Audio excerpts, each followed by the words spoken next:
kachika, talaga namang nag-uumapaw nga ang pagmamahal ng mga netizens at ng mga Kim Pao fans sa tambalang Kim Chiu at Paolo Abilino dahil punong-puno nga ang market ngayong araw, June 15, 2024 dahil nga sa Family Day ng What's Wrong with Secretary Kim. Alas 4 ng hapon nga ang call time ng What's Wrong with Secretary Kim Family Day. Pero ang mga netizens nga ay alauna pa lamang ay talaga namang dinagsana ang market. Magmula sa ground floor hanggang third floor ay talaga namang punong-puno nga ang ating mga kababayang Pilipino para suportahan si Kim Chiu at Paolo Abilino. At dahil nga sa sobrang dami nga ng nanood ng kanilang show ay hindi nga maiwasan ng mga netizens lalong-lalo na nga ng mga fans ni Kim Chiu na ikumpara ito sa mall show ng kanyang ex-boyfriend and ex-love team na si Sian Lim nang ito nga ay mag-promote ng kanyang pelikula na Playtime noong nakaraang araw. Samantala, ang nakakabilib naman ay ang talaga namang solid at napakagandang samahan ng full cast ng What's Wrong with Secretary Kim dahil nga present nga ang lahat sa mall show na ito.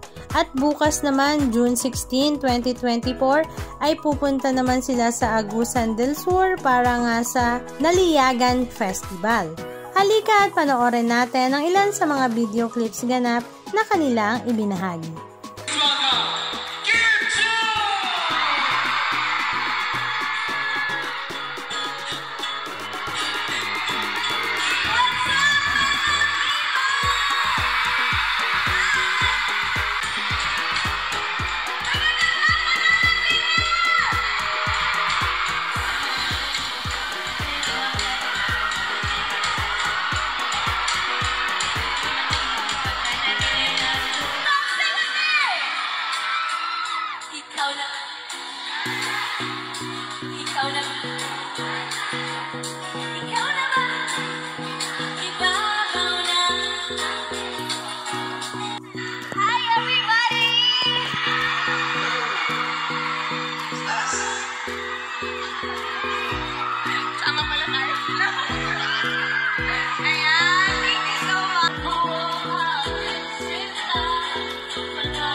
Anong masasabi nyo mga kachika? Just comment down below. And please don't forget to subscribe.